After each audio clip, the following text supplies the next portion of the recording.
This entire situation has made me, very afraid, very manic, have a lot of anxiety, a lot of fear, and sometimes, obviously, paranoia. Some that's perhaps justified, some that's not. Obviously using my mom's phone number, old stepdad's old landline, Maxi Pond locations, knowing I work at Walgreens, knowing about Poland, that stuff will kind of do that. But even before that, obviously the emails now and the stuff that flares up when this stuff happens, the videos and stuff.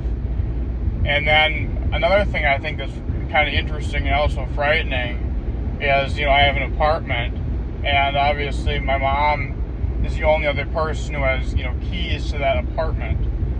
And a couple months ago, I went into my apartment and I found, in the bathroom on the counter, as well as on a portion of my, little kitchen table I have, there was this white, powdery substance all over that looked like it was sprinkled out of a top of a container that has holes in it. It was definitely something that was disseminated, and dispersed, across the surface. Ideally, to have someone come into contact with it after I obviously said, what the heck is this stuff? Obviously, I wiped it up and brushed some of it off and stuff. And obviously after that, I got a big rash on my hand,